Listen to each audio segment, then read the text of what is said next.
Greetings and welcome back, everyone. This is Into the Nexus, the podcast all about Heroes of the Storm. I'm Garrett Weinzierl, here as always with none other than Kyle Fergusson. How you doing, bud? I'm doing great. A classic episode of us talking about the video game, you know? You, me, us. Into the Nexus. I have some stories from this week, man. We have some stories from this week. Well, we've been so busy. We had the launch of Hogger and all that important stuff. Then we had our fabulous guest, Cavalier guest, where we got all educational. It's nice to have an episode every once in a while where we take it down for real and say, man, I'm bored of Johanna. Bring it down. Yeah, dude. Johanna is having been forced onto a game of her last night. Just not an exciting hero. I've done it enough. I'm kind of there with Rexar now. I'm kind of bored with Rexar. I can't. I don't know. I don't know why I'm not bored with Sonya because I've been playing her longer. But I think I played more Rexar this year than Sonya. So. Well, we all have our passion picks. There are one tricks in this game, and with good reason, because sometimes a kit like Diablo for me just speaks to you, and you can play it nonstop, even though it's not best in all situations. But I have a confession, Garrett, that really led to this yet again rediscovery of Johanna kind of being boring. Oh, what is it? Was it watching me? No, you did great, by the way. We did your placements together. We'll talk about that in a little bit. But I have been having the video game for fun equivalent of a midlife crisis with tanking. Oh, so what? Wait, not a crisis. What's a casual disagreement? So what hero is your Corvette that you just went out and bought sight unseen? I played a little Junkrat, a little Chromie this week. I just went completely off the rails and did not do my rank any favors. But man, I just had to get away from tanking after talking to Cavalier Guest. My heart.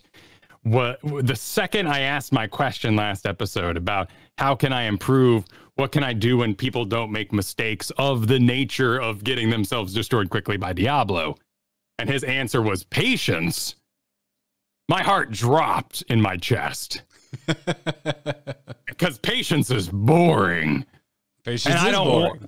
I don't want to sit in a bush and wait for a tank to go by in the hopes that somebody else gankable might walk by that bush, while also relying on the chance that I actually have a damage who is sitting in the same bush as well and is not going to attack that very tank who walks by. So I went and played some Johanna games. 20% win rate so far this season. Just loss after loss of on Johanna, Yeah, Johanna. Okay. Just soaking, being a good player, doing my thing, helping out, managing, dismounting people, doing everything right, which is wrong. That's the problem. I'm playing in these coordinated environments like Heroes Lounge right now. I have follow-up. People are listening to my shot calls. I've really enjoyed that sphere. And to bring those lessons to Storm League was just crushing. Yeah, it's... I mean, I think you asked Cavalier Guest last week. We had some cute little intro for him. I don't remember how you worded it, but it was like, how do you keep it together when you're doing what you're supposed to do and everyone else just throws it away? And that, that's not exclusive to being a solo laner, man. Like, you could have that in any role in this game because you're only one part of a 5-piece pizza. We'll do that. We'll go with that. We'll go with pizza. Sure, that'd be a horrible cutting algorithm. That would for really the pizza. Be, that would be an inefficient cutting method. Because you'd have to it'd be like doing thirds. You'd have to, divide it up weirdly halfway through the pizza. You have to turn the cutter. But you know what else is inefficient, Kyle, is doing cute little things like you just described on Johanna in a pickup game environment and expecting it to lead to wins.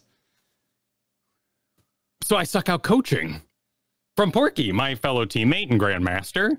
And we worked on aggression, which was so much more fun, so much more enjoyable than patience, let me tell you. And in this sort of line of thought, you're never defensive when you're losing. you just become more and more stupidly aggressive because that's how you're going to get back in the game.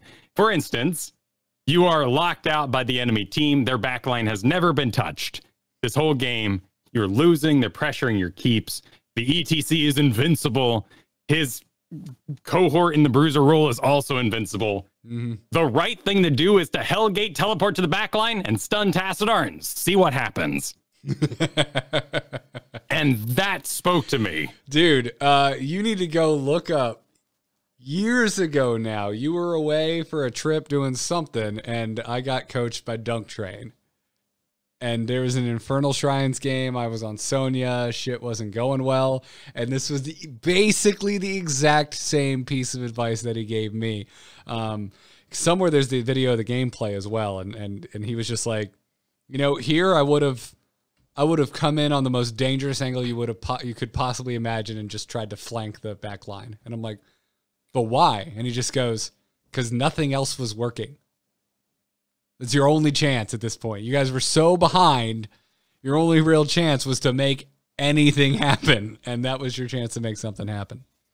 It's so opposite of what we do in so many other video games like World of Warcraft, where if things are going poorly, you become more defensive, more reactionary. You become very you're not going to run into a bad position. Yeah. You just you pull out the playbook. You're like, okay, manual says this isn't what's going well, so we need to optimize our cooldowns to get a little. We want to pop it 5% further into the enrage phase so that we push through X amount more damage. And it's like it's just very bureaucratic. Is like a way to put it. Right. It's the point where you're fixing the automobile and you drop kick the manual because might as well. It's gone so bad at this point anyway. And it worked. I had multiple games this week where I was horribly farmed. I was behind, but just putting everyone's possible comments out of my head in the team chat, I went for it and I probably died spectacularly in a lot of them, but it worked out. And that's been a fabulous lesson this week, and I really enjoyed it. And for that note, I am back on May. Ooh, because okay. Johanna is passive, and lane clear is confusing, even in Diamond. This will be the second time on a completely unrelated show this week I've made a Dark Knight Joker reference, but I'm going to say Johanna is a schemer. Johanna has a plan, and you need to introduce a little chaos. Yeah, and May does that. She's got the blind, which was basically the reason why Johanna's seeing a lot of play, because Tychus is seeing a lot of play right now. Mm-hmm. And as long as you're being stupid aggressive, people will follow you up. But if you are being defensive on May, everyone's going to dodge your blizzard. It's the idea that you put down your blizzard and you have to bounce someone back into it. It seems normal on paper. It seems like the basic combo. But you're literally ice skating into the enemy team and taking huge focus fire. So you just have to believe that your one isolation is going to work out. That's good to know, man. That's good to know. I might need to go get a Porky lesson, which I'm sure he'll love.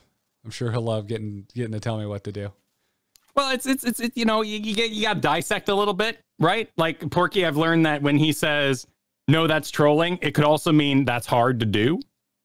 Like, I don't want to play Lost Vikings, that's trolling. Could mean I'm not awake enough for Lost Vikings right now. you have to take. Well, like, yeah, that you're becoming friends. You're learning each other's lingo.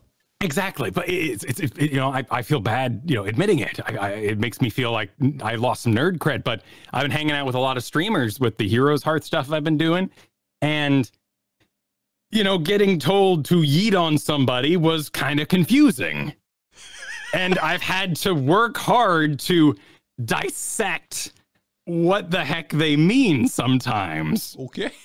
When they're teaching me.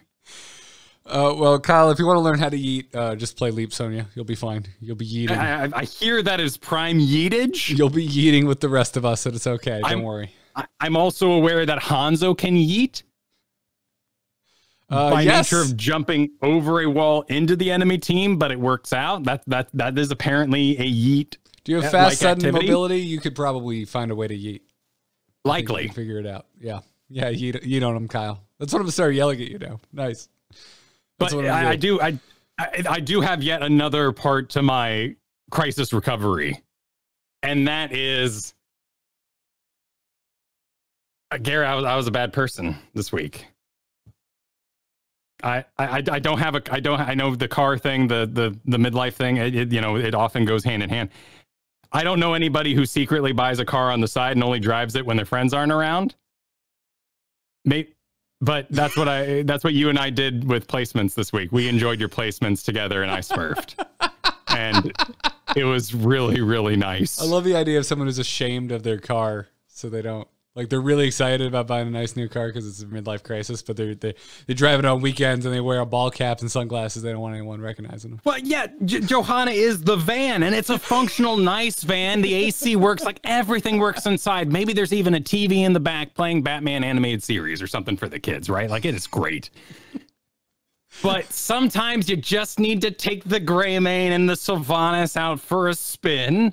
And you are not a diamond tier thing on those particular vehicles. So you join up with your good friend, Garrett in this case, who had to do their placements and play those heroes. I was a little distracted with new Hearthstone expansions and World of Warcraft expansions and trying to learn Hogger, which I ain't going to do in draft. So yeah. I've been a little distracted, Kyle, since December. I want to take it easy. I'm not in the mood for losses right now. I mean, I do know for a fact that this is me, of course, making excuses, so everyone can call me out on this. I do know for a fact that when I do only assassin in my own main account, I end up in plat instantly, just all the way down. And then I do okay for a little bit, but I stay around plat 1, diamond 5. So being plat 5 on a Smurf isn't impossible. But man, it was nice to just like have my assassin skills feel like they met the environment I was in and actually enjoy Greymane and Sylvanas.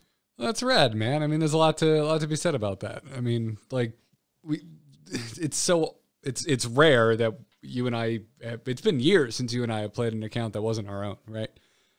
We used to get cute. There was a hot second there where you and I had like a Butcher Lily account. It was the only thing we played together. Like that was fun. Yeah, it was also what we owned. Yeah. Yeah. But that was it. I think it was the last time you and I played an account like that wasn't our main. I don't do this in Heroes of the Storm, but it is something I do over in Hearthstone for Battlegrounds because I want to just test and not be stressed about my rank. So I go play on Europe all the time in Battlegrounds, just like, especially when there's big changes and I'm trying to learn.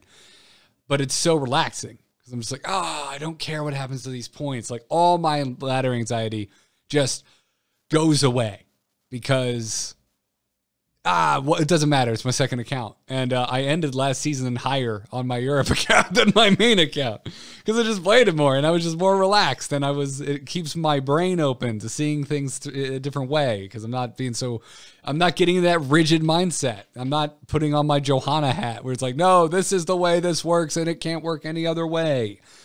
I will also say too, battling it out with you in gold, it was a good reflection of what I'm capable of. Dude, I don't know what rank the account was that you joined me on, but some of that stuff we were like, I haven't seen play like that since Silver League. I don't know what was going on. People, if folks tune into if you missed the stream yesterday, you missed me like cussing the paint off the walls because of a decker that just wasn't dropping potions. I'm like, what are you doing? Why would you do this? He didn't know he could self-cast his own potions, so he would throw them at max range while dying of poison and then desperately crawl. It felt like grabbing the ground to get to them. It felt like this particular individual had their cursor at the edge of their screen at all times. I don't know, man. I don't know. Who knows what's going on, right? Hey, they were the only ones on the team that made the board, right? Because they didn't die that many times. It was joyous, man. I was really impressed though by the Gold League tanking. Like in general, tanks on both sides were pretty aggressive and we're doing a lot of good stuff. Yeah, we got all right tanks. One of them was me, but and I don't feel confident in the tank role, but I was. You put your face in the bushes for us. You got thrown by Garrett. There was a point I watched back where you saw Garrett was going to grab me, and you ran up and you soaked that. You saved my life, man. Yeah. Well, hey, listen, man, you're giving me a lot of credit. I feel the need to inform you that I definitely checked if Iron Skin was up first. Well, that's the right thing to do. Why would that? I want you to live too. Yeah. Yeah. Well, I mean, I'm just letting you know, I probably would have let you go otherwise. Okay. No. I mean, it would have been higher likelihood of me to live even with that Iron Skin than you. But, yeah, we got some solid tanks yesterday. It was like our support game was a little weird. That was the one, because you and I both multiple times had conversations of like, do we play support or are we leaving too much on the table if we do? Yeah, I was having to think on those games last night, dude. And I do think if we play together again, I'm going to weave in a few Brightwing games. Because we really struggled against enemy Brightwings. Brightwing's good. They were not missing beats. Now, granted, not like Polymorph is a skill shot, but wherever that plat gold sandwich land we ended up in last night, the Brightwings were polymorphing when they should have, and it was rough. It was hard to play around. I think it's a passion. I mean, I've been playing a lot of Brightwing this season. Again, it's a bit, it's a bit off the beaten path. The win rate isn't fabulous, but I'm just really, really enjoying her. And I think that power, that passion makes people better. And that also kind of explains the Deckards we saw who feel like, I think on paper you're like, I play tower defense. I've played other games. I can spam. But you don't realize how much you need to be spamming and how much thought you need to put into where you place your potions and why they're in those places. Yeah. Yeah. Or also, maybe land one on the person who needs it. That would be cool. That's a heavy request. Maybe step one is place them in directions people are actually going to go in first. That might be step one. Yeah. Yeah. And then maybe step 7 is try hitting the exact person you want. Now, I find it unlikely that whoever that Deckard one is listening, but just in case, I think we're being a little harsh. So I will say this. The roots on that Deckard were on effing point. Yes. On point. So much setup. Was loving it. I just would have also loved surviving, trying to exit, engaging into those roots. It was just the hole in the pants. The rest, the zippers and the pockets, they were all functional. But it was so obvious because it was cold out that we had a hole. And it's not like we're trying to be mean. It's just that we really felt that draft. Yeah. Yeah. It's usually, to me, I feel like the weakness in the armor is little subtle, but last night I felt like every game it was just like, nope, that's the issue right there.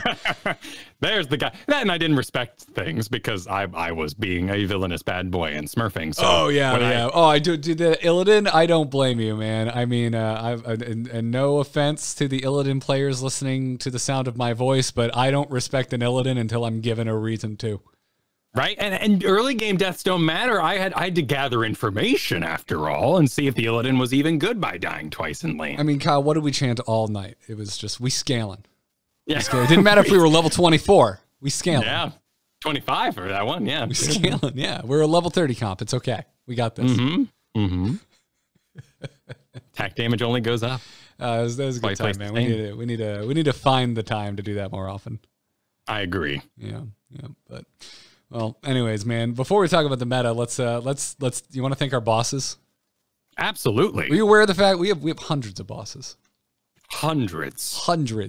Over at patreon.com/ITN. So if you like the show, if you like what we're putting down and the time we take to put it together, thank our patrons. It's because of them. They're the ones out there supporting this program. And if you'd like to become an Into the Nexus patron, it's completely opt-in way to subscribe to the show for $1, for $2, $5, whatever works for you, and it all adds up, and it really does help us. I started running out of hard drive space, Kyle. I had to pick myself up a new hard drive this week, and I didn't have to hem and haw over it. So I really appreciate it, everybody. Thank you.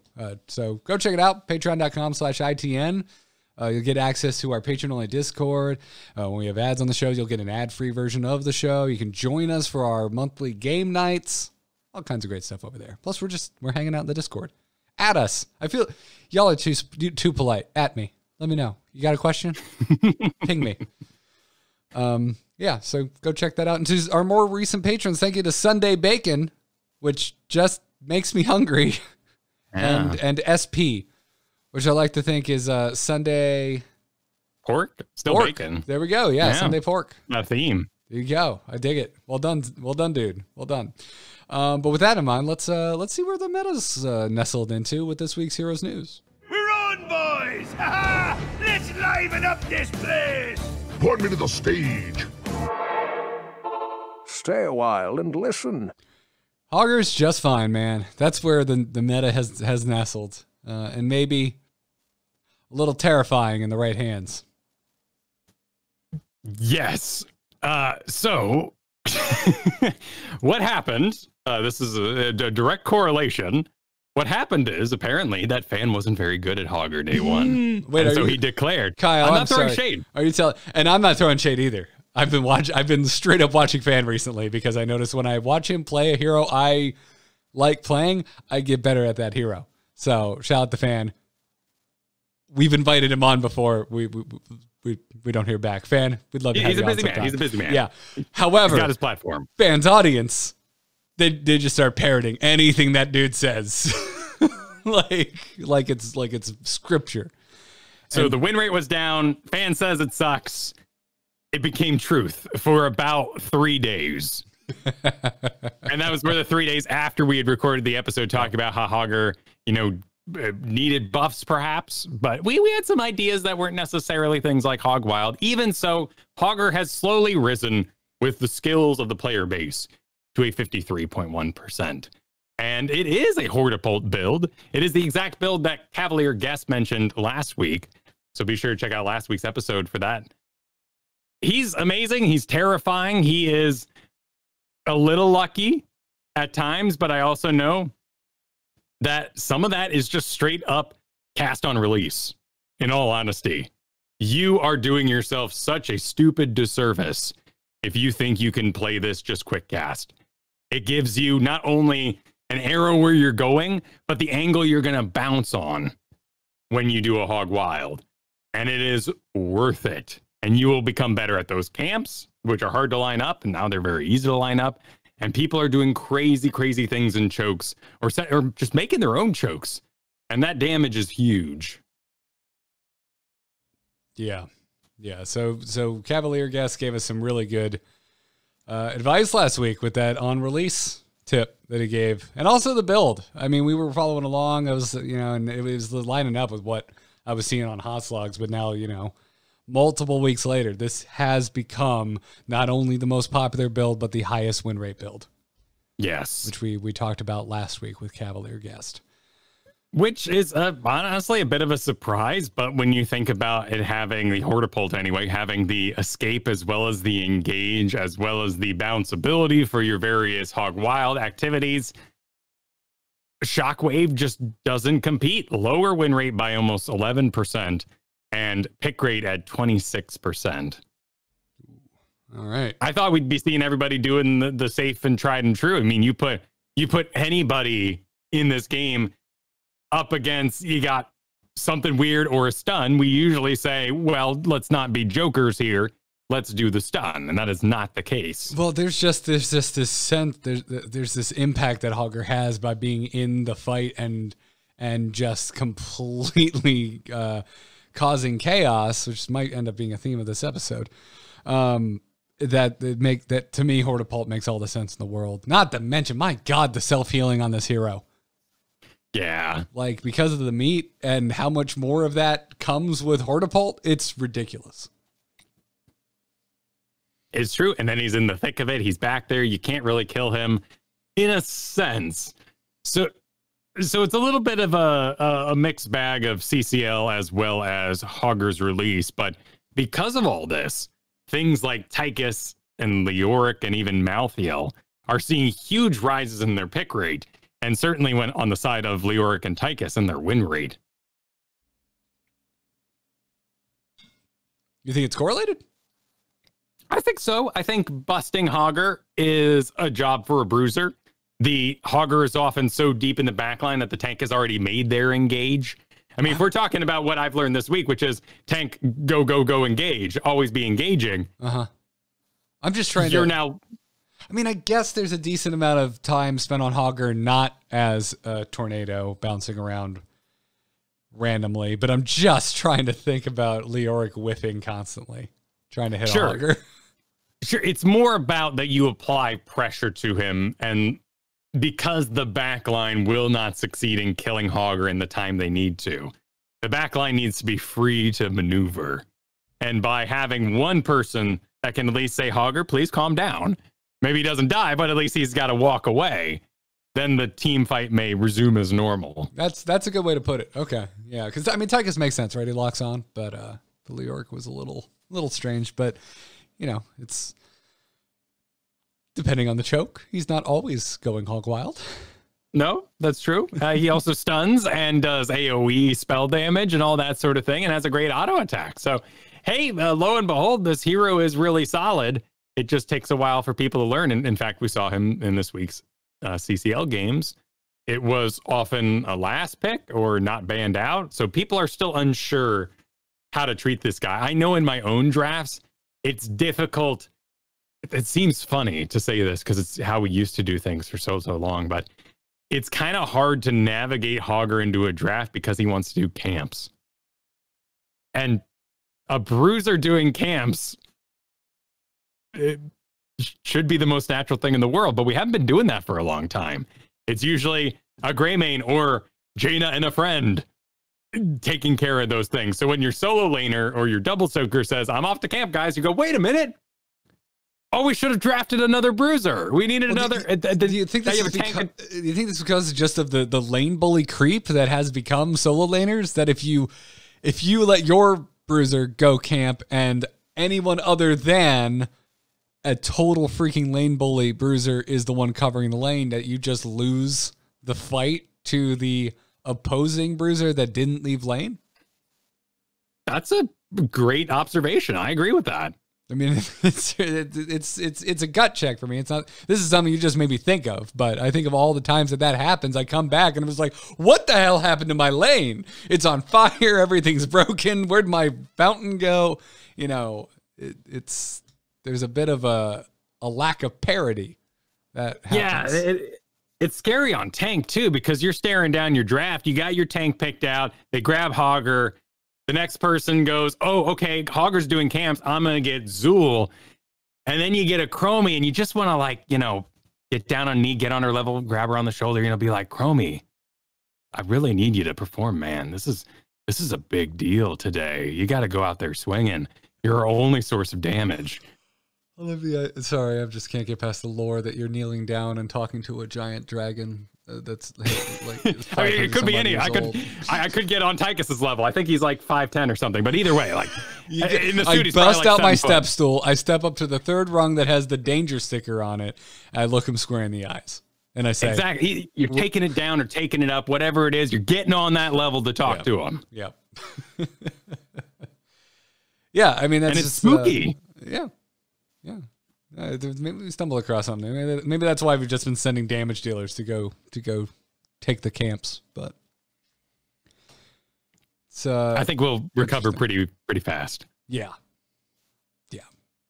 By the way, a little more medallion talk, as that was also part of that 2-week update with the release of Hogger, the medallion being gone anyway. The downs and the ups aren't exactly perfectly correlated. There are some that we could say, okay, that makes sense. Like maybe Kel'Thuzad is up 3% now that the medallion's gone. That would seem to me to be correlated. But you take a look at someone like Illidan and Jaina who are up right now, and that makes no sense. I guess Jaina can bring a frost again. No, yeah, that would help the properly. Jaina. That'd be a root. Yeah, root, and I mean it removed slows too, didn't it? So yeah. So roots and slows were the main things countered by it. Yeah. Like if you got hit by a slow and you were in the blizzard, that would get you out of it faster, and in a lot of cases probably save you from a death. But we also have people going down like Gazlo Kerrigan, who supply stuns, and you would think they might. The Gazla one do confuses better. the hell out of me, man, because I was so ready for Medallion to go away because I was so sick of my Gravel Bomb combos being countered by Medallion. But yeah, I don't know. I feel like Gazla's stock is it's going down. It's going down a bit. And Cavalier Guest talked a lot about it last week. Was kind of like the burden of his self healing compared to other like powered bruisers. I think too. You have a little bit of Hogger eating that lunch. Oh yeah. Yeah, I mean, Hogger might be hard to play, but you know what he's not hard to do? Stay alive. You know, I was doing this with card games, not just Hearthstone, by the way, because I stole it from Marshall Sutcliffe from the Limited Resources Magic the Gathering podcast, which is you look at a card, you never seen it before, you're about to go draft for the first time with a new set. Yeah, you go, what does this card ask of me? All right, Gazla's self-healing. What does it ask of me? That I don't miss, and it can miss. Hogger's healing. What does it ask of me? That I can walk close to something? Like, yeah. I mean, yeah, the angles and stuff like that. But yeah, absolutely. Yeah, it's something there.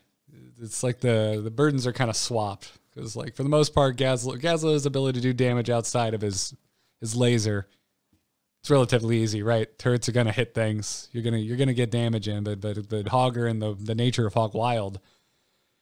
Yeah, it's tough. You know, you gotta have some finesse. You gotta know what you're doing. But to keep yourself alive, it's just gonna happen. Hogger gonna heal. He's tough to kill. There were other balance changes as well. Brightwing received that slight nerf to her main build. She went nowhere exactly the same win rate as she was 2 weeks ago. Imperius went down 0.4 for his nerf. Sonya went up and Thrall went up at 0.1 and 0.2 respectively for their off-talent build buffs. Yeah, that's a margin of error right there. Like I would just say, no real change. Nope, the people maybe won a little tiny bit more when they picked a talent that isn't in vogue. Yeah. But a slight uptick in games played too, though. So the fact that people who may not have been playing these heroes in the first place aren't losing more games is worth stating. That is worth something. Because it's so. I mean, how many times have we seen it? Like just clear buff across the board when rate goes down because people just haven't been playing the hero. So yeah, something worth mentioning. And then there was the Storm League update, which I don't really have any facts on because I'm still awaiting that blog I'd love to see. I want to know what all the rules are right now. I have felt it only with Masters friends. So when I team up with somebody in Masters, I get an all Masters game and my MMR is absolutely 100% ignored. It does not lower anything. There are no diamonds in that game at all. That is functioning. But when I see plats and diamonds together, things get very Diamond 5e. When we played a plat and a gold account yesterday, we became gold. And I assume in the middle of where we both were. I was probably gold 3 during placements. You were in like plat 3 maybe. And we both had a lot of uncertainty because we were moving pretty fast. Yeah. Plus the account you were on probably hadn't laddered in a long time. Yeah. So it was factor as definitely uncertain. Yeah. I was getting 500 points to win. Oh, yeah. No, which means that system's functioning. Like if I'm winning and I'm winning because I don't belong in that area, it is catapulting me out of there quickly, which is correct. Yes. And we know where you do belong as a... With like plat too, because I suck at assassin just a little bit. Yeah. So yeah, your assassin's actually kind of right in my wheelhouse, but yeah, that's a good point. Yeah, I have been hanging with our good friend Derivo, but in World of Warcraft, not in Heroes of the Storm. So, and I think that might be the story right now. Is queues are longer, probably not because of this rule, but because there are other video games to play, particularly in the Blizzard sphere. Yeah, dude, I've never seen like a more obvious crossover between Blizzard games. As someone who I would consider myself a variety Blizzard gamer, like I like playing all the Blizzard games, and but like with Heroes of the Storm and World of Warcraft, man, like I know so many people where those are their two games. That's it. Overwatch is probably the second closest. I know a lot of people play both Overwatch and Heroes of the Storm. I am surprised there's not as much like Warcraft Hearthstone crossover, but there just isn't. Yeah, the StarCraft people are almost shy about it too. Oh wait, StarCraft? Yeah, they're like, I play Here's the Storm, and sometimes, sometimes I'll play a little StarCraft. It's not a big deal. I don't mean to brag or anything. I think if you're really into StarCraft, I think you kind of get this sense that it's considered, even among gamers, to be an extremely nerdy game. That requires a lot of dedication to even be competent at it. I could see that. I could see you just trying to downplay it. Like, yeah, I play a little StarCraft because my reaction now, if you tell me, oh yeah, I play StarCraft too, I'm like, oh man, you're in hard. Like, you're not messing or you're a real game. You're really playing games, man. Holy crap. And they're like, no, someone walks into your room. They're like, oh, cool D&D books. Nice. Oh, how cool. Autographed picture from Star Wars. Hey, what's this StarCraft mouse pad? You're like, oh, look at that. Nobody, no. This is me trying to downplay what an absolute piece of trash I am, like being like a Green Day fan and a Star Wars fan. So people are like, oh, you like Green Day? I'm like, yeah, I could tell you the whole band's history, and I know every word of every song they ever wrote, and I know what years they hit major labels and all this. And I hate talking about it because, like, I feel like such a dork. But it's this thing I always try and downplay. I do the same thing. I go, hey, Spotify, play Imagine Dragons for me.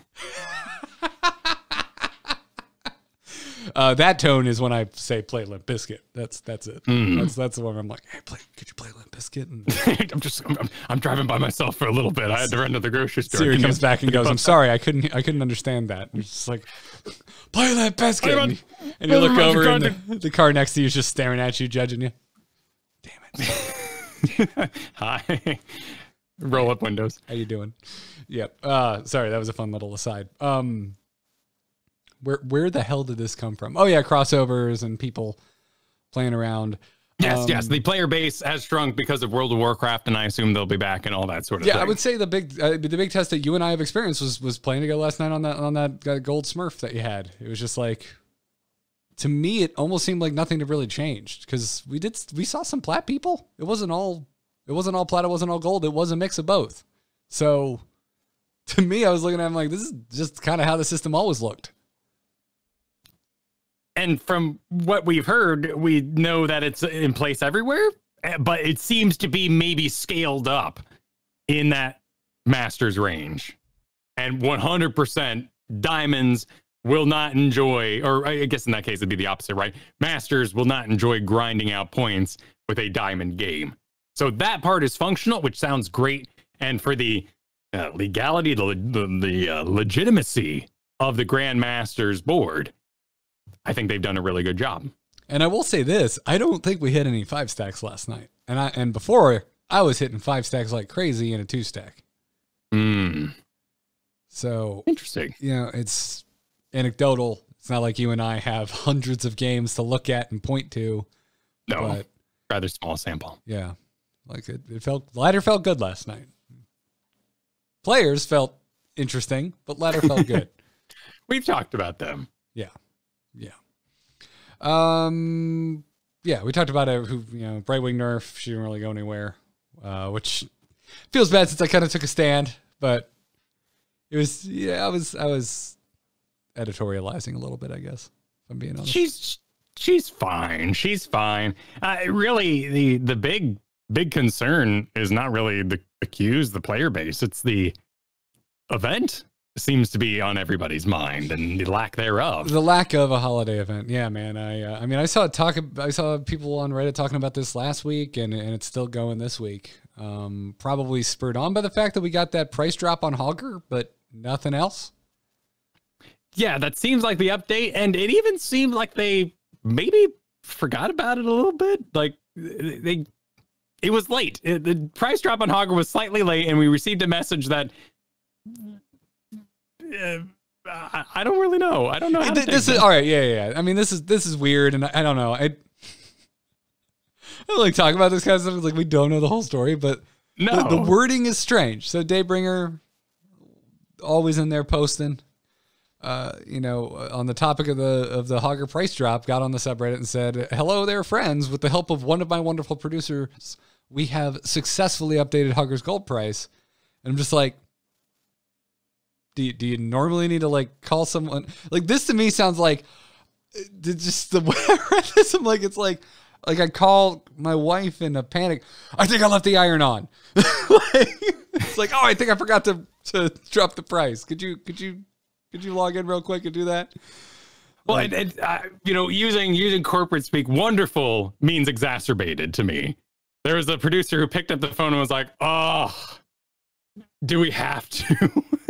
It's like, "Yeah, no, I'm out of town. Can you please turn off the iron for me? I'm sorry." That's exactly the way this hit for me. It just seemed strange. It seemed odd, and so I don't know. And so I did a thing, Kyle. I went and looked at the history of every event we've ever had in Heroes of the Storm. Would you like me to report my findings? I would like to hear this. All right. So I went and looked up all of the events by year. And so I kind of, did a total count because I was curious, well, how many events did we get in past years versus how many events did we get this year? And I'm not as concerned with things like repeat events. Heroes of the Storm team is less than half the size it used to be. Repeat events are going to happen. I understand. I'm happy with what they've managed to keep coming in terms of regular updates. I've been really impressed. But so 2014, first year we could play Heroes of the Storm, Kyle. Technically not even released yet. We had 2 events. We had Hallow's End and Winter's Veil. Makes sense. About 6 months into things getting rolling. Yeah. In 2015, we had a total of 6 events. There was the Lunar Festival, Love is in the Air, Noble Garden, Eternal Conflict, our first Diablo event, Hallow's End, and Winter Veil coming back around. Okay. 2016, same number of events, 6 as well, Lunar Fest and Love is in the Air, repeated. We had Machines of War, which was our first big StarCraft patch. Hallow's End repeated.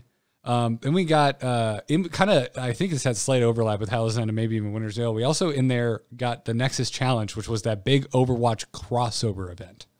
Sure. You remember that. And then it led into Winter's Veil. 2017, this is the big one. 2017, 2018 tied with the most events ever at 11 events within the year. But these were also the years where we were hearing that they were definitely in some crunch. That things were a little too intense over there. Yeah, 2017 was when 2.0 launched. And that's part of the events. Like, that's considered an event by how we categorize them in Heroes of the Storm. So we had, Lunar repeated, Love is in the Air repeated. We had the 4 Azeroth World of Warcraft event. Then 2.0 dropped, and we got our Cassia, we got our Genji, we got the massive overhaul of the Heroes of the Storm system. That led into the 2nd anniversary of Heroes of the Storm, which was its own event. We got Malthael's Bargain, followed by Suns Out, Guns Out, also known as the only time amove.tv has been banned because Kyle took his shirt off on stream. I did no such thing. You had your shirt open. It was too open, Kyle. It was tastefully open as though I was at the beach enjoying some Suns Out, Guns Out. Okay, well, as long as you don't say the new words that are banned, we'll be okay, Kyle. Good. I haven't looked them up, so they're not in my head anyway. You might want to look them up so you don't say them. I guess that's true. I struggle with that idea. I don't know. I don't want them in my head in the first place because then I might say them. I don't even know what they're going to be. But what if they're words I don't know, like yeet?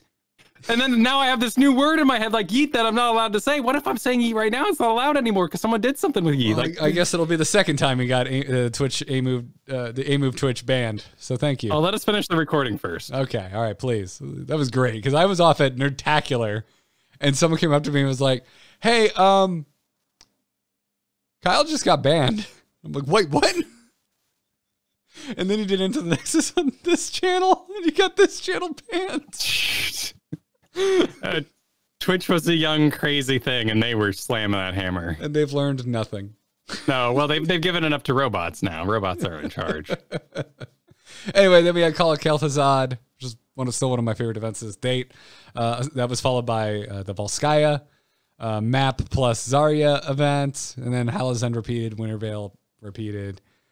2018 had a ton of events as well. We kicked it off with Mecha Storm, then Lunar Fest repeated. We had the StarCraft 20th anniversary event, got those old school portraits and everything that came with that. The first ever Dark Nexus event, we celebrated the 3rd anniversary. Nexomania was this year. I still have those posters somewhere. Yeah. We got Alterac Valley was added and the Echoes of Alterac event. Raiders of Warchrome, Viper Ascendant, which is like that G.I. Joe bad guy skin event that we had. Sure. Fall of King's Crest, which I completely forgot, but I guess we got a bunch of Ravencourt skins. Oh yeah, I get that was probably the lore tie-in, and we got the Raven mount, and maybe because that would have been Orphea coming out, and then the first toys event, and then last year, 2019, this is our post apocalypse of heroes. Us being like, oh god, HGC is gone. They have the size of the team. This is it. It's all over. Everyone was doomsaying. We still got a pretty good year. We had 7 events in 2019. Yeah, pales in comparison to 2018, 2017, but 2015 and 2016 only had 6. 2019 actually had more events. And then this year, we haven't gotten a lot of events. Well, wait, hang on. I count, you got 5 here, and if we still squeeze in a toy event, we're at 6? That's not bad. Yeah, but like some of them were like mini skin-only events that were like 2 weeks long. So we had Dark Nexus 2. So Toys 2 took us into April. It's easy to forget. We were still doing the Toys event in April this year. Sure, we left our decorations up a bit long, but yeah, you know. which I was fine with. I liked it. Yeah, it's a fun event to grind. Then we got the Greek God skins, and that was like May 5th through May 19th, and it overlapped with Dark Nexus 2, which was the first like event of the year that wasn't overlapping from 2019. Then we got Nexomania 2, which ran from June until September. Overlapping with that was another skin event, which was Altered Fates, which again was only 2 weeks from July 14th to July 28th. And that's when we got like our Greed Cho'Gall skin. It's more about the emotes. If you haven't bought those emotes from this event, they are the best. They're solid. And that's it. So really, we only got like 2 full-length events and then 2 mini skin events. Well, I guess we changed the boxes for Halloween, but we didn't add anything for Halloween? We just got the box changeover? That's my understanding, yeah. But we're on holiday boxes right now then. Yeah. So the box is just changed, but no event. Yeah. So if anything, my takeaway from this, Kyle, is we should have been concerned with Halloween. That's when our concern. Yeah, we should have been concerned earlier. If we're concerned now, we should have been concerned then. Right. We let that concern just fly on by. Yeah, we're horrible internet people. We have to keep people accountable. Yeah, and this is all well and good, and this is terrible content creation because I could make some clickbaity conclusions from this. Sure, but I would rather stick to what you and I do best and try and be rational and say, is it that bad? I think you and I are realists. We've been with the game since Tech Alpha. I think we both have an understanding of how much can be done and how quickly it can be completed in Heroes of the Storm. I've been happy with 2020 and HOTS. Interesting. Not your happiness. I'm just thinking about the thing as a whole. You can be as happy as you want. My happiness. I'm glad that my happiness is interesting to you, Kyle. Fascinating happiness. What a strange thing to have. It's been a weird year. Everyone's been working from home. Mm-hmm. Who knows what it's like to contact a systems person to turn on an event, and if they're not being used by some new game being worked on and whatnot. Diablo just put up their quarterly update for Diablo 4. It's easy for me to assume that, well, yeah, you plaster. It's like opening my desktop and I go click on desktop. I would like, this is my wallpaper now. Thank you. I would like to trade out the boxes. Thank you on that box. And please engage toys event. Without thinking maybe that's its own copy of the darn game. And they would have to go back and insert all the balance from a year ago toy event to make that happen. Now, if I were to be real, I think my most giving thought would be, well, they don't want to accidentally still be in Christmas toys when everybody looks at the game come BlizzCon line. There is a event coming up for Blizzard in February.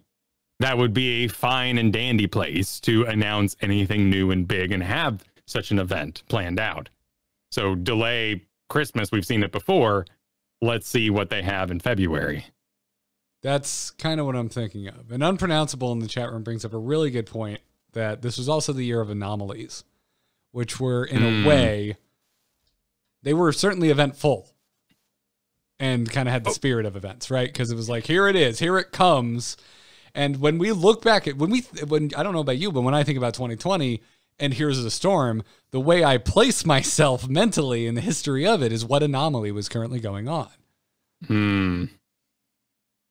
That's fair. It's funny to think how only now that the anomalies are gone, I've suck out more training that I've focused on improving, because otherwise I was just adapting to whatever the wild thing is at the moment. But you're right. I am not at all shocked. And I haven't seen a single post of people being like, where's our big winter update? Where's the balance shakeup? Because we've had it all year long. The game has been constantly updated and big and experimented in big ways. Yeah, that winter update it's something, you know, I don't think they ever really coined a phrase for it, but you and I started calling it that because multiple holidays in a row, we got a big game-wide affecting change, whether it was no more ammo or move speed or what have you. And then the devs would break for the holidays and we would be left without developers making updates or even esports back when that was still a thing in Heroes of the Storm to tell us how the hell to play this game. And one year it got really bad. Was it end of 2016? That everyone like lost their mind. I think it was the Trickle XP update. What was it? Oh. What one? Do you remember? Because everyone was losing their absolute shit. Yeah, I definitely remember calling it the long Christmas meta because it was exhausting come second week of January. 2018 was the final year of HGC. It might have been the end of 2017. So I feel like it was... That sounds right. January of the final year of HGC that people were like setting the Reddit on fire.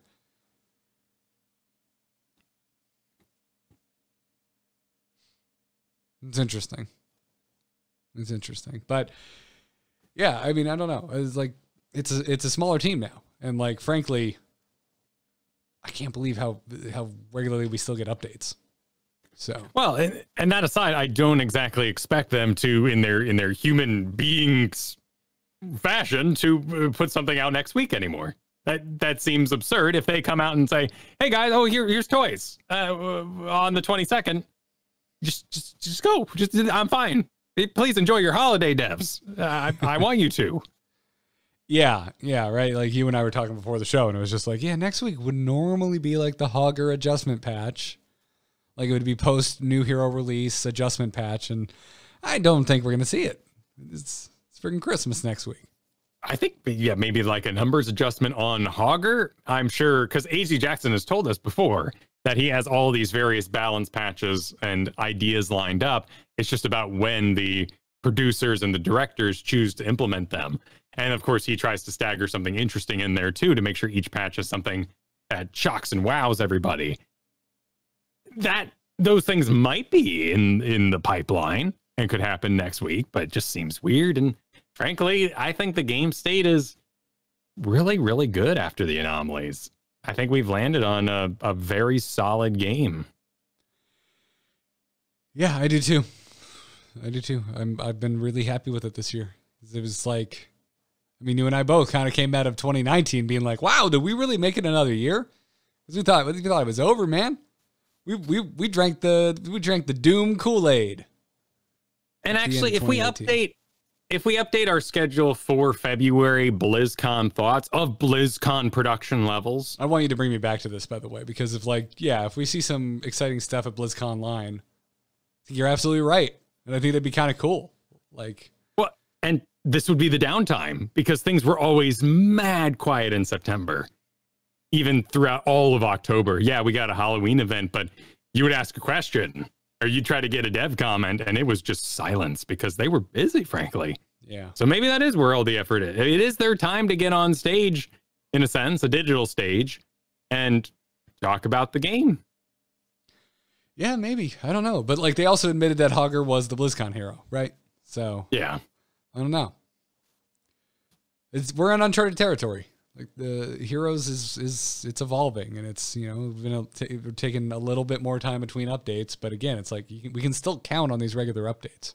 So it's also just a strange time to be talking about game development. Of course, with the year that everyone's had, the working from home and everything, but also like the release of Cyberpunk, the release of games throughout this year has just led us all to be like, whoop, Who should we be upset at? Who's responsible? I don't think it's devs anymore. I'm a little confused. I feel like I need to learn a new language to talk about video games. You know, at the end of the day, a lot of it is it's a story of expectations versus reality. It's true. So, boy, yeah, I'm waiting on Cyberpunk. I didn't think I was going to, but you know, people who I tend to share similar thoughts with, I'm like, yeah, I think I can wait. Based on your experience, I don't think I need to play this right now. Yeah, I've been saving it for the holidays as well, and I think the crushing blow for my immediate investment is it's not Disneyfied enough. I can see the seams. Yeah, if you look for them, I hear it. The story's great, and if you go in there and just like bask in it and don't look behind you and don't think about how the systems might be working, you're gonna have a great time and be told a great tale. Yeah, I thought that was going to be my holiday game too, but I think I might just keep waiting a little bit longer. Yeah, I think mine will be Hades. Maybe I should finally beat The Witcher 3. What do you think, Kyle? I think you should do that, frankly. I have restarted that game like 7 times. And I believe it because it's one of those RPGs where if you start up in the middle, you're like, where the hell am I? What is my spec? What am I doing here? I open the map and just go. There's 1,000 points on this thing. I don't remember why. It's like someone rebuilt Disney while I was in the middle of it. Yeah. Well, anyways, you want to take an email or two before we wrap this up? Let's do that. Darkness stopped calling. Darkness just texted me. It's not the moment, it's a hero brawler! itncast@gmail.com. That's where you can send your emails. If you're a patron, you can just drop us a message in the patron Discord. Libertine writes in. Says, I play HOTS pretty much exclusively with my wife. Shout out to Boo Bear. I like that I can't tell if that's the cute name you call your wife or your wife's handle. I think that's their gamer tag, yes. It could be both. It could be both. No, we fought them. That we did the ARAM night, and they ended up being on the enemy team because they queued up. Oh, that's right. Yeah. So we were asking him if we should, you know, what he wanted us to do in that situation. And he said, go for it. And we did. Yeah. And we owned. Yep. And then, we did. We fulfilled the request. Yeah. I hope sleeping on the couch that night was comfortable. We did the right thing. The couch is fine. People buy flowers because they love each other, not because they're in trouble. Oh, dude. Oh, why you gotta derail me immediately? That every time I buy flowers, lady at the Publix, what'd you do? I'm just like, yeah, nothing. I'm about to go be a thoughtful husband. Hello, in the doghouse tonight? No, I don't own a dog, and these flowers are beautiful. Yes, and I have 3. They sleep flowers. inside, so I guess, yeah, I am in the doghouse because they sleep in the house with me. Dude, I love getting flowers. They're awesome. I love candles. I just, this is why we're friends, man. Kindness. I too, so nice. I too love candles and flowers. Yeah, man. Anyway, back to Libertine. Play HOTS almost exclusively with my wife, and we both enjoy healing. So we are looking at running double heal comps in Storm League. From your experience, which healers are most powerful to run as a duo in the current meta? Start with Uther, throw a dart. Okay, that's not a bad thought, honestly. You bring a lot of CC, you can handle the lane. It's not going to be speedy, but hey, you might be laning against Imperious. Now you're both not lane clearing, so who cares? Nobody's going to die. No one's going to clear. Yep. It's just a stalemate. Yeah. If you want to gameplay it slightly more, you've got the burst healing covered. Get, consistent healing. Get healing over time. So bring a Malfurion, bring a Bright Wing. Get someone in there that can finish topping people off after you just save their bacon as Uther. It's an interesting puzzle. We ran into it last night with Scrim, so I got to hear Cavalier Guest's and Porky's opinion on this. And there are very few heroes who succeed in breaking a double support, and they're not entirely obvious. I mean, first of all, you don't want to be running like Kel'Thuzad because, hey, that person you chained is going to get healed and cleansed, and they're going to get out of there no problem. So don't worry about doing super duper burst. But things like Gul'dan or Malthael that apply constant pressure on an enemy team will eventually top out. And then they have the option with either Haunt or Horrify and Last Rites to get a quick kill should those things go on cooldown and when you divide people up. So those are going to be your villains that you're looking for. If you want to run double support as a tactical choice and not on autopilot, look for the enemies running those big burst mages that you can absolutely get that Tychus, that Vala, that super carry you're going to have through the burst and make them feel like gods, and they'll have the confidence to surge forward and continue that fight. I really like things like Ana something. I think I agree with the Uther because it's just so solid and it's absolutely something that you should have in your wheelhouse for just CC goodness for Storm League. But when it comes to like, I can't kill these people, Ana starts the double support because it's so much throughput into the front line. And then she gets dove, and now you have a second support that takes care of Ana. And that to me is the most frustrating thing in the world. Sometimes that's Ariel, which is kind of nice because now you have this carry, your carry assassin who's your battery, but also the carry assassin who's being double supported. And you can also side heal your Ana, who is now in trouble. I can't argue with that other than I hate playing Ana, and I know you won't find me doing it. It's a passionate choice. Sure. I do think that if you end up with Bruther, that'd be the couple's name, right? Brightwing Uther. Your healing throughput can be so unpredictable for your team that your Vala isn't going to feel like they're double supported. They will receive the teleport. They will receive the armor and the flash healing in the moments. But it's not of these stupid, absurd levels that make them go, I am a god Vala, let me carry. Do you think the Malfurion does enough?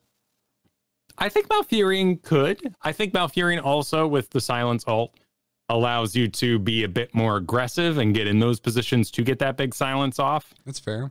Lucio would help with the aggression and also bring the heal over time. That's true. I think Lucio could be all right. I mean, I'm not sure Ana would want to aim at a Lucio. But we're not exclusively talking about I was thinking with that. an Uther. Oh, okay. Yeah. I'm just thinking about poor Ana trying to heal Lucio. She doesn't. She doesn't. Yeah. He's on his own. You just give up. Yeah. Yeah. He'll drop the beat for himself anyway. Doesn't matter if they're both from the same game. I can't imagine I'd want to do double support Deckard. No.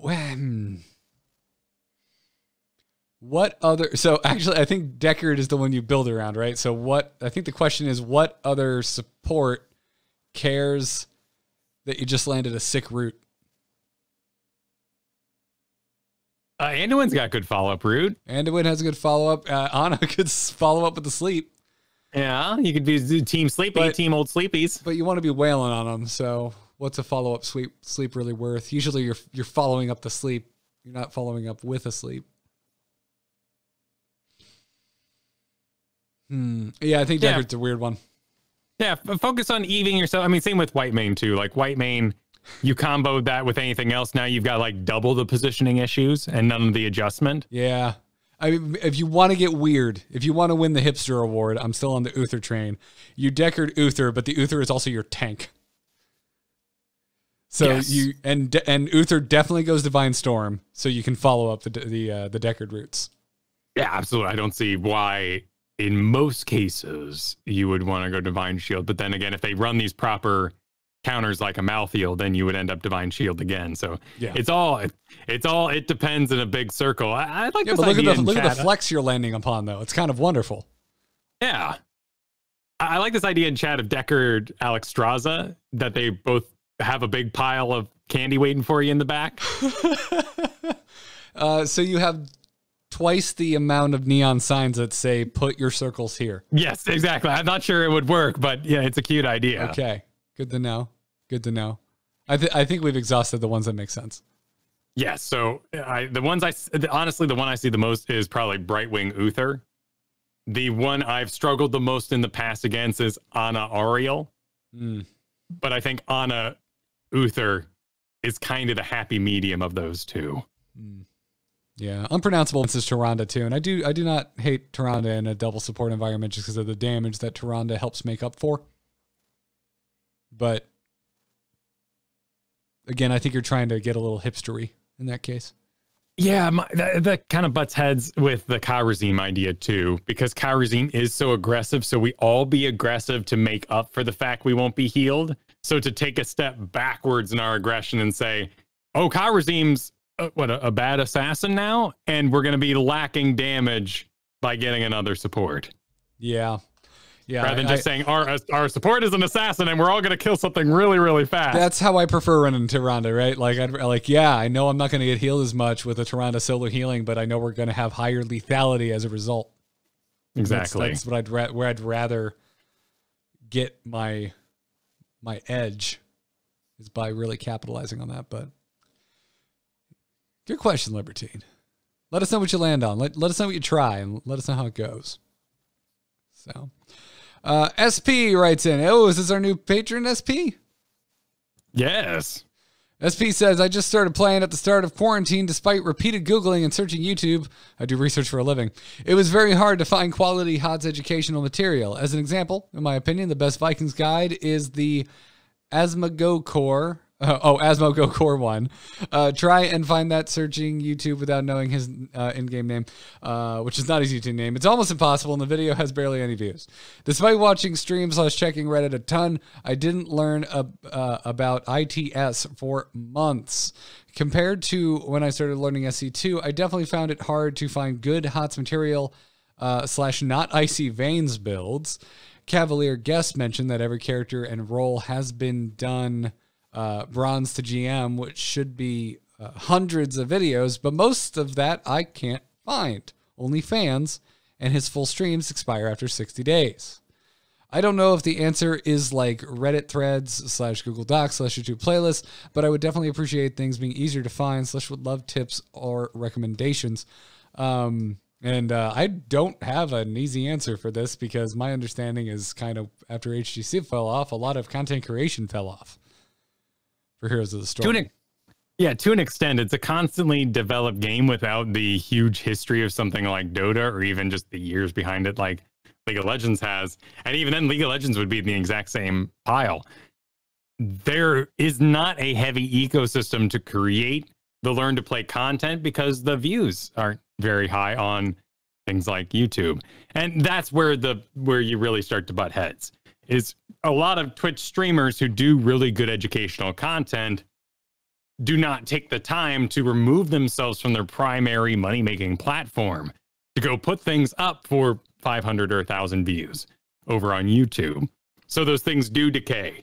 But the information itself decays as well because the heroes change so often. Because things get reworked. I still get comments on like my old Kel'Thuzad guide of like, this guy's lying. This build is awful. I'm like, well, he's been reworked since then. I wouldn't recommend this build, and you can't even do it. Yeah, that's the kind of thing. Like the easy answer is probably streams. Like if you want to see gameplay and how to play, streams is the answer.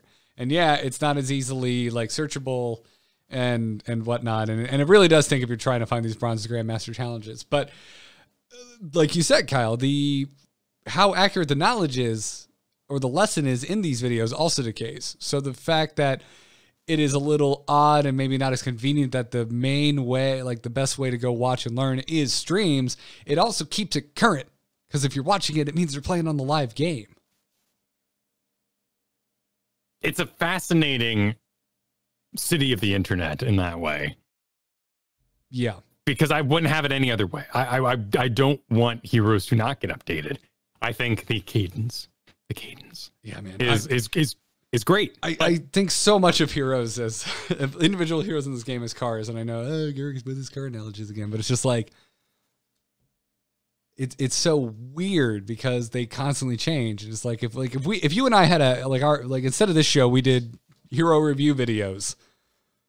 Holy butts, man. We'd have like 1 billion videos up because we'd have to constantly be redoing the same heroes over and over again.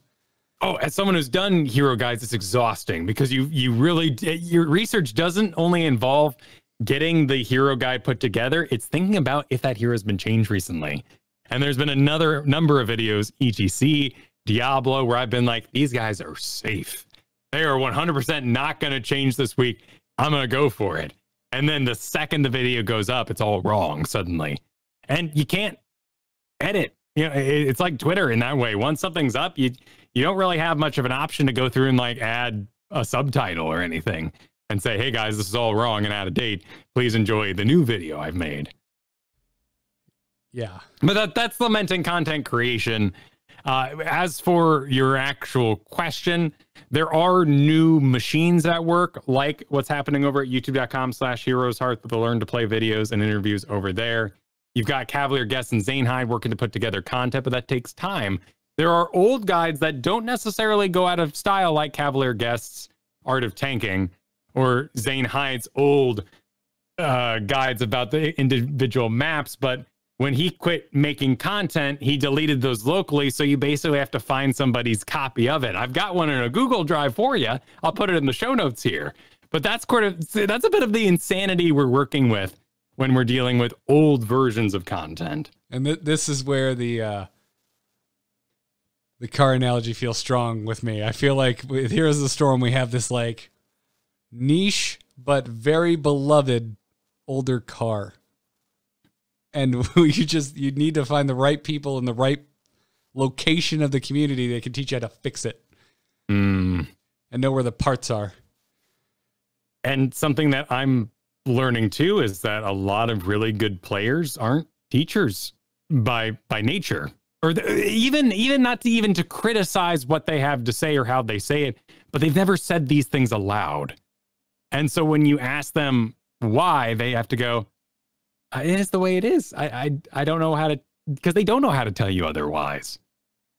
Okay. And, yeah, I mean, because in a lot of ways, I don't know. I mean, they're and they're good because they're playing the game so much. So why would they have taken time to think about how they're going to describe how to run Lost Vikings? Yeah. Yeah, it's something you usually see with a game that has a lot more creators, right? It's like, oh, I like this creator because they're a really good teacher and they're good at vocalizing, you know, things that I can actually learn from, but there's just not as many of us. So like Twitch is still the place though. But in terms of like easily searchable guides and whatnot, it is difficult, but you're right. You know, you should check out Heroes Hearth. I mean, you and I have biased answers for both of these. You help with the guides and the interviews over on Heroes Hearth. Yeah, of course I'm telling you to go check out those. You can go check out my YouTube and look at my Learn to Play series, right? Like, yeah, keep listening to this. Check out Hotslogs, which I couldn't be more biased in regards to. Right, owned locally and sourced by Into the Nexus. Let's. Yeah, and that isn't just a straight up internet. People of the internet fears. I don't want to name names and exclude anybody, but I can tell you what I enjoy. Like I really enjoy going by Mockery's channel. Mockery is an amazing tracer. A really good Hanzo, plays a lot of things really well. It's a smaller hero pool though, but for that hero pool, he will tell you all the bugs the features he exploits to do the things that he does, why he lands that, and how it worked in the first place, because he's been asked this question so many times, because he's thought about it and he's open to. I mean, you got Grubby too, who's always putting together videos and maybe doing replay reviews that you can check out. But they're always going to be overlapping each other. A 2 old week video for Heroes is now not as useful anymore. And World of Warcraft and other games like that have these set like 2-year time periods where you can look at the thumbnail and say, a BFA guide. This is useful to me now. And I will not click it now that we're in Shadowlands. Yeah, man. Although Torghast right now, those Torghast guides are probably going to not be worth much very soon. That is a fascinating thing. They buffed it this week, and now today there's an article out saying, we buffed it too far. We're going to make a lot of big changes soon. It's like the psychology of Torghast fascinates me, because it's basically, they're like, what if we did something for fun, but it had important currency in it? And everyone's like, well, I don't want to have fun anymore. I want to get currency. Like, wait, no. Like, you know, Slay the Spire, right? Like, that's fun. You're like, yeah, I play that for fun. Cool, do it in World of Warcraft. No, I want currency. No. it's funny how you can't have fun in MOBAs to a sense, right? Like, but Yeah. Of course we gotta offer. Wait, before I go too far, our buddy Not Paradox too. Like he's got videos all the time. Not Paradox is my #1 watch Heroes creator. I really like the way that guy breaks down information. Because I think he does a good job of not cornering it into like one thing. Like, oh, when this happens, you're coming to me with A, B is the answer. He kind of serves you up the tools to make your own decisions, which I really like. Reminds me of learning StarCraft through Day 9 in that way. Yeah. But I know that some people find Paradox's style difficult because he often talks about what he did in a game and why he's doing what he did in a game. And they want something more on top, more from space view with maybe official looking opinions. And we don't really have those. Thanks to CCL, we're starting to elevate players to the point of, this guy is the best at X in the world, but we really don't have those people identified. Yeah. And of those people who can teach. Mm-hmm. It's a skill, man. It's a skill.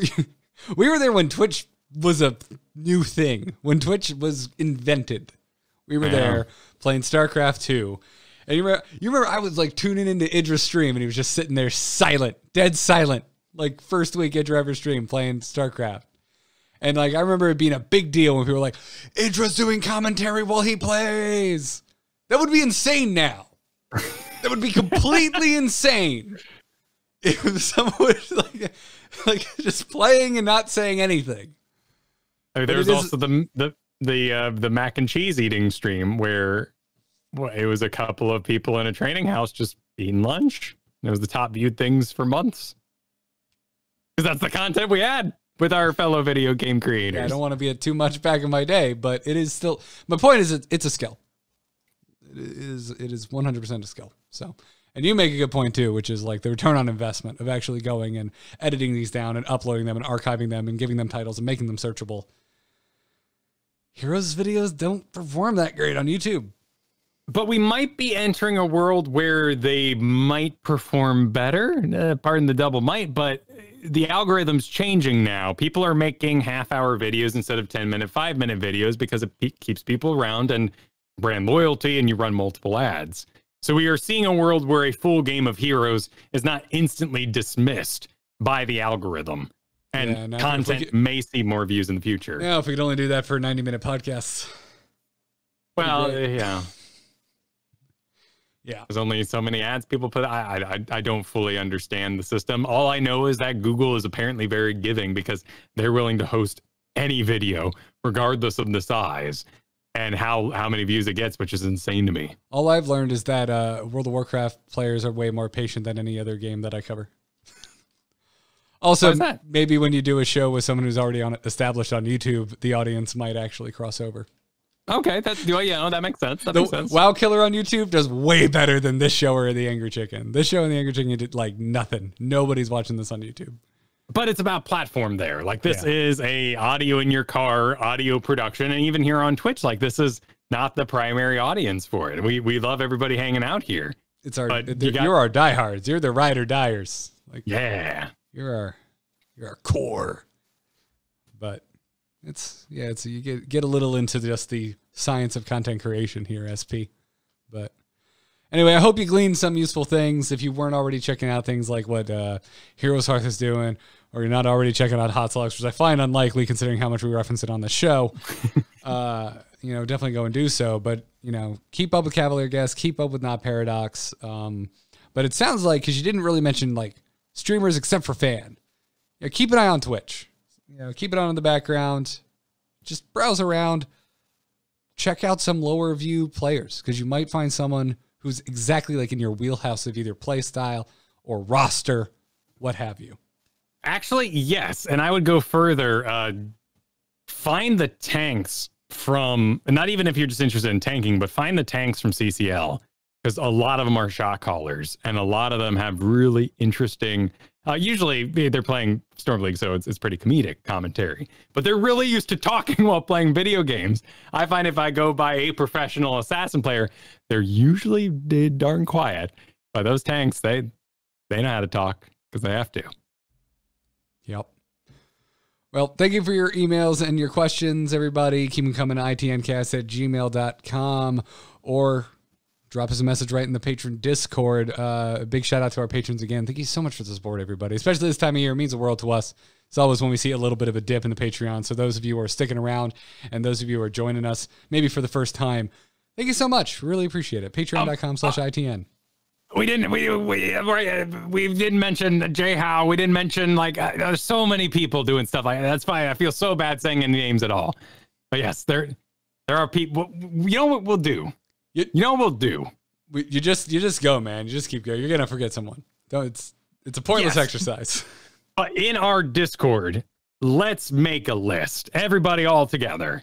Let's make a big old list, and we'll put a little pin in it so people can click it in our strategy discussion channel of all of our favorite content producers, or at least the ones who are active at the moment. Please include links. Yes, we will. We will do that. Please include links. We'll put it together. We'll make it a blog post on the ITM blog. How's that sound? Yes. We will do it. We are not going to promise when this will be done. No. But we will let you know when it's finished and where to find it. But in the meantime, thank you, everybody. That's going to do it for the show. We want to thank our Patreon producers. So Declan H, Cheesy Bob, Chris K, Mike C, and Sean B. Thank you all very, very much for your generous support of our program.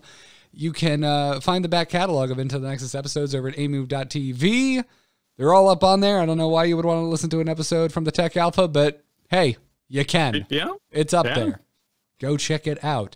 If you're more of the YouTube inclined, if you're one of the 90 some odd people that watch this on YouTube, or you want to add to that, you can find the full... Don't be hating. Don't be hating. No, I'm not. Listen, dude, if I was hating, I wouldn't upload it. So if you want to watch our smiling faces and you're not already doing so on the live show, you can find it over at youtube.com/amove2. That is AMOVE numerical 2. But Kyle, this isn't the only thing you do. You make a lot of awesome content. Where can everyone find you? You can find me over at kylefergusson.com, sporting lots of Heroes content on the Twitch at Kyle Fergusson, but also a lot of Dungeons and Dragons learn to play content from the Dungeon Master side. Be sure to check out DM Gives Inspiration, wherever podcasts can be found. Most recent episode's a big old mailbag. Soon we'll be going through conditions, which are basically CCs. And, CC your players, mind control and stuff. It's fun. They get upset, but, you'll have a good time. I'm Garrett Art on Twitter, amove.tv for this and every single other podcast that I produce. Just put out a big old Torghast episode of WoW Killer with Taliesin. So go find WoW Killer wherever it is that you get your podcasts. Seeing as Kyle and I just made a brief, quick mention of Torghast. And obviously the updates never stop coming for Hearthstone. So go get the Angry Chicken wherever you get your podcasts. That's going to wrap it up. Thanks so much for listening, everybody. And until next week, good luck and have fun. Take care.